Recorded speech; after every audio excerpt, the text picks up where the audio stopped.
ज़रूरी है कि आपके पास में एक चीज़ ऐसी है लाइफ में कि जिसको आप खरीद नहीं सकते या जिसको आप बढ़ा नहीं सकते हैं, जो एक फिक्स क्वांटिटी में आपको मिली है और वो है आपका समय।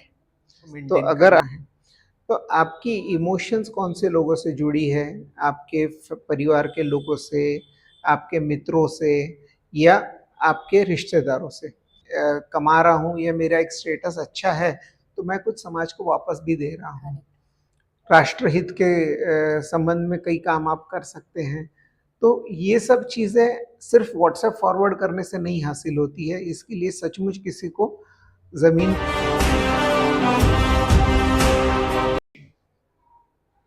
Welcome back to all. You are watching SM News Live 24. I am your host Shweta Mishra. Today we are coming Indira Gandhi Government Medical College and Mayo Hospital. We are very glad to see Head of Department, Secretaries Department, Dr. Abhishek Somani sir. You are most welcome, sir. Thank you. Sir, today we have to know about what is the healthy lifestyle, because most of the youngest and youth, they have a biggest issue because they don't have a healthy lifestyle. That's why they face a lots of problem. So what is the biggest issue and what is the behind of reason why they are doing? देखिए, एक सबसे important चीज़ जो समझना ज़रूरी है कि आपके पास में एक चीज़ ऐसी है लाइफ में कि जिसको आप खरीद नहीं सकते या जिसको आप बढ़ा नहीं सकते हैं, जो एक फिक्स क्वांटिटी में आपको मिली है और वो है आपका समय। तो अगर आपको दिन में 24 घंटे का ही समय अवेलेबल है तो आप कुछ भी करके उस समय को बढ़ा नहीं सकते। तो out of every 24 hours in your day आपको उसको एक अच्छे से अगर प्लान करते हैं, उसको प्रॉपर तरीके से आप ये डिस्ट्रीब्यूट करते हैं तो उन 24 घंटों में आप कहीं ज़्यादा आउटपुट दे सकेंगे। तो for every 24 hours in a day at least 8 hours के रिकमेंडेड स्लीप होना ही चाहिए। कोई भी एडल्ट पर्सन के लिए 8 घंटे से कम की नींद लेना ये अच्छी बात नहीं है। 8 घंटे नॉर्मली हम वर्किंग आवर्स मान के चलते हैं कि भाई आप अगर कोई भी ऑफिस में वर्क कर रहे हैं या खुद का भी बिजनेस आप कर रहे हैं तो मिनिमम 8 आवर्स अ वीक, ये आप 8 आवर्स पर डे, ये आपका वर्किंग इम्पोर्टेंट है। अब जो बचते हैं आखिरी के 8 घंटे, 24 में से आपने 8 घंटे नींद के, 8 घंटे वर्किंग के छोड़ दिए, जो लास्ट के 8 आवर्स बचते हैं ये बहुत इम्पोर्टेंट है।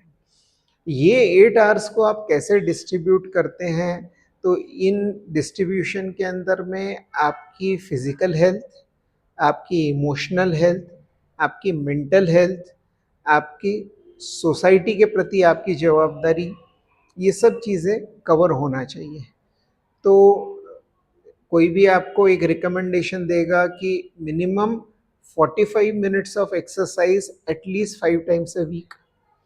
एक्सरसाइज में ऐसा नहीं है कि आपने बहुत तगड़ी बॉडी बनाना है, but it should be a moderate intensity exercise की जिसमें आपका बॉडी को एक अच्छा वर्कआउट जिसमें हम मॉर्निंग वॉक भी कर सकते हैं, गार्डन में भी जा सकते बिल्कुल, हैं। वो आपकी इच्छा और आपके आसपास के अवेलेबल सुविधाओं पे डिपेंड है।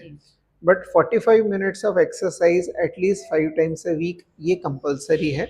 आप चाहें उसको 2 पार्ट में डिवाइड कर लीजिए या 2 अलग-अलग रूटीन्स में डिवाइड कर लीजिए। योगा करिए प्लस स्विमिंग करिए या बैडमिंटन खेलिए या वॉकिंग जाइए, ये आपकी इच्छा पे डिपेंड है। तो ये बड़ा इम्पोर्टेंट है। फिर सेकंड पार्ट जो होता है कि आपको अपनी इमोशनल हेल्थ को मेंटेन करना है। तो आपकी इमोशंस कौन से लोगों से जुड़ी है, आपके परिवार के लोगों से, आपके मित्रों से या आपके रिश्तेदारों से। तो कहीं ना कहीं इन सब के लिए भी समय निकालना बहुत ज़रूरी है। अगर आप फैमिली के साथ में, जनरली एक बहुत सिंपल सा फंडा होता है कि एटलीस्ट फैमिली ने एक मील साथ में लेना चाहिए। घर के जितने व्यक्ति है, या तो मॉर्निंग का ब्रेकफास्ट बोलिए या रात का डिनर बोलिए, अगर पूरी फैमिली एक साथ एक टेबल पे बैठ के वो भोजन कर रही है, उस समय पे मोबाइल फ़ोन बाजू में है, आपस में बातें चल रही हैं, न कि आप मोबाइल से पूरी दुनिया में कनेक्टेड है, तो ये चीज़ बहुत इम्पोर्टेंट होती है कि उससे एक आपका फैमिली का बॉन्डिंग बढ़ता है, कि इसकी लाइफ में क्या इश्यूज़ चल रहे हैं, इस बारे में कोई डिस्कशन होता है, कोई हेल्प दी जा सकती है। तो ये इम्पोर्टेंट पार्ट होता है। फ्रेंड्स के लिए एटलीस्ट नहीं रोज़ाना तो हफ्ते में 1 या 2 बार समय निकालिए। कुछ नहीं, बैठ के आधे घंटा चाय पी लिए या थोड़ा-सा वॉकिंग पे अपन जा रहे हैं तो उसको भी साथ में ले लिए। लेकिन उनकी भी लाइफ में क्या चल रहा है, मुझे उनकी कभी हेल्प लगेगी, उनको मेरी कभी हेल्प लगेगी, तो पता रहना चाहिए कि हमारे बीच में यही चीज़ अपने रिश्तेदारों के लिए भी है। कई बार आजकल रिश्ते बहुत फॉर्मल बन के रह गए हैं। भले ही मेरे फर्स्ट डिग्री रिलेटिव्स हैं, मेरे चाचा है या मामा है या बुआ है, तो भी मैं बिना इनविटेशन के उनके यहाँ जाना अवॉइड करता हूँ। तो ऐसी बात नहीं होना चाहिए। सिर्फ मतलब के रिश्ते मत पालिए।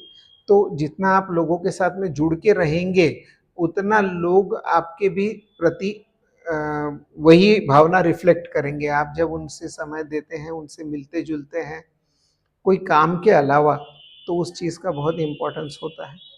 तो ये पार्ट हो गया आपका इमोशनल हेल्थ के बारे में कि जहाँ पे एक और चीज़ जो आपकी इमोशनल हेल्थ को हेल्प करती है, वो है कि आपको अपने लाइफ में क्या चीज़ सैटिस्फाइंग लगती है। तो ये सैटिस्फैक्शन मिलता है कोई हॉबी रखने से। अगर आपके पास में कोई एक अच्छा शौक है, तो बहुत अच्छी बात है। अगर कोई अच्छा शौक नहीं है, तो डेवलप करने की कोशिश की जा सकती है। और सिंपल चीज़ें हैं।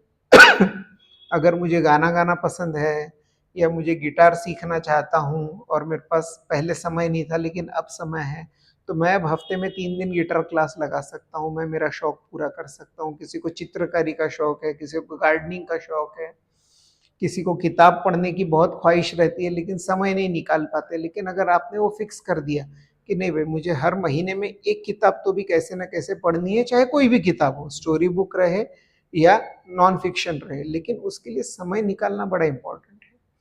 तो ये सब चीज़ें भी आपको बहुत स्ट्रॉन्ग बनाती हैं।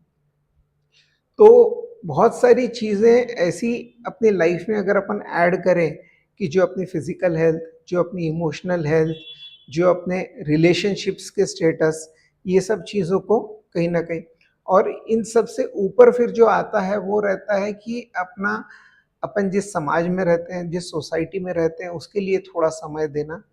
चाहे वो चीज़ साफ सफाई से जुड़ी रहे, चाहे वो चीज़ जो अंडर प्रिविलेज बच्चे हैं उनको हेल्प करने से जुड़ी रहे, चाहे कोई सामाजिक संस्थान में जो बीमार लोगों की सेवा करते हैं उनके साथ जुड़ी रहे, पर्यावरण से संबंधित जुड़ी रहे। तो वो जो एक सेटिस्फैक्शन मिलता है कि आज अगर मैं मेरी लाइफ में कुछ बन रहा हूँ, मैं कमा रहा हूँ या मेरा एक स्टेटस अच्छा है, तो मैं कुछ समाज को वापस भी दे रहा हूँ। राष्ट्रहित के संबंध में कई काम आप कर सकते हैं। तो ये सब चीज़ें सिर्फ व्हाट्सएप फॉरवर्ड करने से नहीं हासिल होती है। इसके लिए सचमुच किसी को ज़मीन पे उतर के कुछ ना कुछ हफ्ते में 1 घंटा 2 घंटा दीजिए। ऐसा कोई नहीं बोलेगा आप कि आप रोज़ाना आके हमारे कुछ काम करिए। लेकिन वो समय देने से जो एक मन में इमोशनल सैटिस्फैक्शन आता है, ये बहुत इम्पोर्टेंट है। यानी सर काफी हद तक का हमें हेल्पिंग नेचर भी रखना बहुत जरूरी है, जहाँ से हमको रिटर्न में काफी अप्रिशिएशन मिले या अंदर से फील हो कि हमने बहुत अच्छा किया है। बहुत सही है कि लेकिन कुछ मुझे रिटर्न मिलेगा इस भावना से नहीं करना है। ओके। मुझे अच्छा लगेगा कि अगर मैं जाके किसी को हेल्प करूं। आज अगर मुझे कोई इंसान दिखता है कि जो रोजाना सड़क के किनारे बैठा है, भीख मांग रहा है, अगर मैंने उसको एक नया ड्रेस दे दिया, तो मुझे उससे कुछ वापस मिलने की उम्मीद नहीं है, लेकिन मेरे मन को एक सेटिस्फेक्शन है कि ठंड में इस आदमी को कुछ तो हेल्प मिल रही है। इस प्रकार है। अगर मुझे ऐसा लगता है कि कोई जानवर है कि जो थोड़ा तकलीफ में है, तो चाहे मैं उसके लिए नहीं कर सकता हूँ कुछ, कोई कुत्ते का एक्सीडेंट हो गया मान के चलिए, लेकिन ऐसी संस्थाएं हैं कि जिनको मैं फ़ोन कर सकता हूँ कि मेरे यहाँ पे एक ऐसा हुआ है, आप प्लीज़ इसको लेके जाइए। अगर उसमें इलाज के लिए मुझे कोई 200-500 रुपये देना पड़े तो मैं वो देने के लिए तैयार हूँ। तो ये चीज़ें बहुत हेल्प करती है आपके मन को एक संतुष्टि देने में, एक कि हाँ मेरी एक जागरूकता है, मैं एक कुछ ये चीज़ें। तो अच्छी बैलेंस्ड लाइफ के लिए आपको एक मुट्ठी का एग्जाम्पल लेना पड़ता है कि अपनी पांचों उंगलियां कोई एक समान नहीं होती है, हर उंगली का साइज अलग अलग है। तो हो सकता है कि आपकी वर्किंग लाइफ कभी ज़्यादा इम्पोर्टेंट रहे, कभी आपकी इमोशनल लाइफ ज़्यादा इम्पोर्टेंट रहे। ये समय के अनुसार ये चीज़ें बदलती रहेगी, लेकिन अगर पांचों साथ में रहे तो ये मुट्ठी कहीं ज़्यादा मजबूत है एक एक उंगली की बजाय। तो आप कोई एक चीज को बहुत ज्यादा इंपॉर्टेंस मत दीजिए। कई लोग जैसे फिजिकल हेल्थ के पीछे, तो अगर आप दिन में 4 घंटे जिम में बिता रहे हैं तो it's not a healthy thing. आपके लिए जो बॉडी के लिए रिकमेंडेड चीज है आप उतना ही फॉलो करिए, और अपने समय को सही तरीके से आप बैलेंस करना सीखिए। उसमें आपका जिस प्रोफेशन से आप जुड़े हुए हैं उसके अंदर में आप कोई एक आइडियल पर्सन को देखिए कि जिनको देख के आपको प्रेरणा मिलती है कि हाँ, इस आदमी को कितनी खुशी है। आज अगर कोई होम मेकर है तो उस लेडी को कितनी खुशी है कि मैं मेरे घर के सब लोगों को एक अच्छा खाना बना के खिलाती हूँ। तो उससे वो प्रेरणा अपने को सीखना जरूरी है कि मैं इस काम में भी कैसे खुश रहूं। अगर अपने को कोई दिखता है व्यक्ति की जो ऑफिस में हमेशा दूसरों की हेल्प करता है, तो आज उस इंसान में ऐसी क्या बात है कि वो बाकी लोगों जैसा चिड़चिड़ नहीं करता। तो यहाँ से अपने को एक प्रेरणा मिलती है कि जहाँ से अपन कोशिश कर सकते हैं कि लाइफ में ऐसे अलग अलग एग्जाम्पल्स खड़े करके, और उनसे जो अपने को सीखने जैसी बात लगती है उन बातों पे अपन ज्यादा फोकस करें। सर जैसे आपने फैमिली का पार्ट बताया, तो कितने हद तक का ये इम्पोर्टेंट है? जैसे हमारे पास सेटिस्फाइड जॉब है, अर्निंग सोर्स भी अच्छा है, फ्रेंड सर्कल भी अच्छा है, सब कुछ अच्छा है, बट फिर भी कहीं ना कहीं मेंटली डिस्टर्ब है। तो अगर फैमिली से रिलेशन या बॉन्डिंग अच्छी नहीं है, तो क्या ये भी एक कारण होता है कि जिससे मानसिक तनाव क्रिएट होता है, जिससे नींद नहीं आती है, या इंसान चिड़चिड़ापना होता है, चाहे वो उसकी खुद की फैमिली हो या पर्सनल लाइफ हो या उसके पेरेंट्स की लाइफ हो, किसी से भी अगर उसकी बॉन्डिंग अच्छी नहीं होती तो इसका मेंटल हेल्थ पर। इफेक्ट आता है। देखिए, इसमें एक बहुत सिंपल सी बात है। आप अक्सर एक एक्सपेक्टेशंस लेके चलते हैं। आपकी एक इच्छा रहती है कि फलाने व्यक्ति ने मेरे लिए ये करना ही चाहिए। तो अभी हम कई बार एग्जाम्पल देखते हैं कि भाई बच्चे ने सुसाइड कर लिया क्योंकि मदर ने मोबाइल नहीं दिया। Yes sir. अब अगर आज उसकी मदर एक साधारण जॉब करती है, आज अगर उसकी कैपेसिटी 1,500-2,000 या 3,000 का मोबाइल दिलाने की है, लेकिन बच्चे की एक्सपेक्टेशन है कि मुझे तो 25,000 का चाहिए मोबाइल। अगर उसने अपनी लाइफ का एक दायरा ये बना लिया कि अगर मेरे पास 25,000 का मोबाइल नहीं है तो मेरे को जिंदा रहने का कोई मतलब ही नहीं है, तो ये प्रकार के जो एक्सपेक्टेशंस रहते हैं ये अक्सर एक घर्षण, एक फ्रिक्शन पैदा करते हैं बिटवीन रिलेशनशिप्स। कि भाई पेरेंट्स को अगर लगता है कि मैं फीस भर रहा हूँ तो मैं जो बोल रहा हूँ वही कोर्स बच्चे ने करना चाहिए। आज जरूरी नहीं है कि आप बच्चे को इंजीनियर बनाना चाहते हैं, लेकिन बच्चा इंजीनियर बनना चाहता है या नहीं। पॉसिबल है कि आपकी चॉइस ज्यादा सही हो, लेकिन उसके लिए आपको बच्चे को कन्विंस करना जरूरी है। अगर आपको लगता है कि आज मेरे बच्चे में वो काबिलियत है कि मैं जो उसको समझा रहा हूँ वो उसके लाइफ के लिए ज़्यादा यूजफुल रहेगा, तो वो चीज़ जोर ज़बरदस्ती से नहीं की जा सकती। आप एक अगर एजम्पशन लेके चल रहे हैं कि मैं जो बोलूँगा वैसा ही होना चाहिए, तो फिर वहाँ से आप अपना तकलीफ का, दुख का, टेंशन का एक कारण पैदा कर रहे हैं। तो जो आज की तारीख में इंडिविजुअलिटी, यानी हर इंसान अपने आप को दूसरों से अलग, और शायद हर इंसान अपने आप को दूसरों से बेहतर समझता है, तो उसमें कैपेसिटी नहीं है कि वो किसी की बात को एक्सेप्ट करे या अपनी क्रिटिसिज्म झेल सके। तो उसके चलते फिर अक्सर लोगों के अंदर में एक परेशानी पैदा होती है कि मैं तो उसके अच्छे के लिए बोल रही थी लेकिन उसने मेरा सुना नहीं। करेक्ट। तो ये बातों की वजह से बहुत बार इश्यूज बनते हैं with in families, with in friends, with in offices, क्योंकि ईगो थोड़ा सा स्ट्रांग होते जा रहा है। और आज की जनरेशन में सर कॉम्प्रोमाइज कोई करना ही नहीं चाहता, सेक्रीफाइस किसी को करना ही नहीं है। सब एग्जैक्टली। बच्चे हो या बड़े हो, सबका ऐसा है कि भाई जो मैं बोलूँ या जो मैं करूँ इट्स अ करेक्ट वे। बिल्कुल यही बात है कि हर किसी को लगता है कि मेरा ही तरीका सही है। तो वो वजह से बहुत बार प्रॉब्लम्स क्रिएट हो रही है। तो जैसा मैंने कहा कि आज अगर आपने एक बीमार कुत्ते की हेल्प करी, तो हो सकता है कि शायद वो आपको जता नहीं पाएगा, या अगर आपने कोई गरीब व्यक्ति की हेल्प की कि उसको आपने कंबल या ड्रेस दे दिया, हो सकता है वो कल भी आपको इग्नोर करे। करेक्ट। लेकिन आपके मन में एक सेटिस्फेक्शन होना जरूरी है। आप अगर ये एक्सपेक्टेशन से चलोगे कि इसने कल आके मेरे को प्रणाम करना चाहिए या लोगों के सामने मेरी वाहवाही करना चाहिए, तो फिर आप दुख पाओगे। तो मैंने कहीं पढ़ा था कि नो एक्सपेक्टेशन नो हर्ट, ना एक्सपेक्टेशन रखो ना हर्ट फील करो। तो काफी हद तक ये लाइन आपके जो बातें मेरे हैं बात से इसमें जुड़ती है। जुड़ती है। लेकिन जीरो एक्सपेक्टेशन से काम नहीं चल सकता। जी। देखिए, एक्सपेक्टेशन एक गोल का काम करती है। जी। आप अगर एक गोल लेके चलोगे तो आप एक स्पेसिफिक दिशा में जी। चलोगे। तो कहीं ना कहीं एक्सपेक्टेशन जरूरी है, लेकिन it should not be unrealistic expectation और it should not be an overbearing expectation. तो उसके अंदर में आज एज अ पेरेंट अगर मेरी ड्यूटी है कि मैंने मेरे बच्चों को अच्छे से अच्छे एजुकेशन प्रोवाइड करना है, लेकिन वो मेरी ही चॉइस का रहना चाहिए ये जरूरी नहीं। करेक्ट। आज अगर मैं और मेरा बच्चा अगर कोई टॉपिक पे डिसाइड नहीं कर पा रहा है, तो हम किसी एक्सपर्ट की हेल्प ले सकते हैं। करेक्ट। कि मैं काउंसलर के पास जाए, काउंसलर से पूछे कि भाई ये फलानी चीज़ करना चाहता है, मेरी अलग चॉइस है।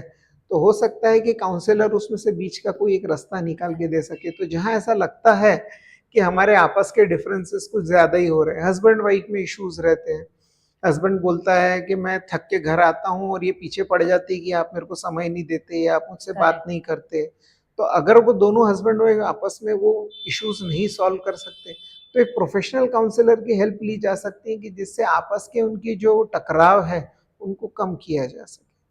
तो कई चीज़ें अगर खुद से नहीं मैनेज हो रही है, जहाँ आप अपनी बात हुई कि कोई बार ईगो इश्यूज आ जाते हैं, तो वहाँ पे एक पॉसिबिलिटी ये है कि प्रोफेशनल हेल्प लेके वो मैटर को सुलझाया जा सके। सर, जैसा हम देख रहे हैं कि हार्ट के इश्यूज बढ़ते हैं, आंखों का इश्यूज बढ़ रहा है, स्किन से रिलेटेड काफ़ी हो रहा है, लेकिन आप काफ़ी सीनियर डॉक्टर है साइकेट्रिस्ट डिपार्टमेंट में, तो आपको क्या लग रहा है आज की जनरेशन में क्या साइकेट्रिस्ट के पास भी काफ़ी लोग आ रहे हैं, इनके भी इश्यूज बढ़ रहे हैं जिस तरीके से लाइफ चेंज हो रही है, तो क्या इसके भी पेशेंट्स काफ़ी इंक्रीमेंट हो रहे हैं?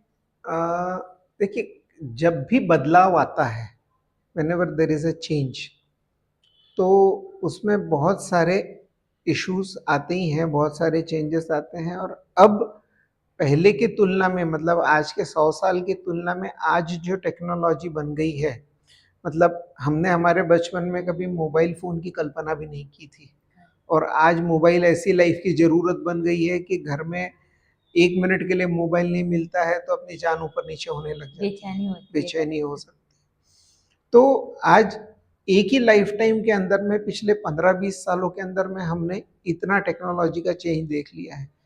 तो हमेशा जब भी कोई चेंज आएगा तो उसकी वजह से एंग्जाइटी कि मैं इसमें कैसे फिट बैठूंगा, मैंने जो आज तक करते आया हूँ उसके सामने ये चीज़ टिक पाएगी या नहीं टिक पाएगी, मैं इसके अंदर में रहूंगा या नहीं रहूंगा। अभी जैसे डॉक्टर लोगों में आजकल एक एआई, आर्टिफिशियल इंटेलिजेंस को लेके बहुत चर्चा है।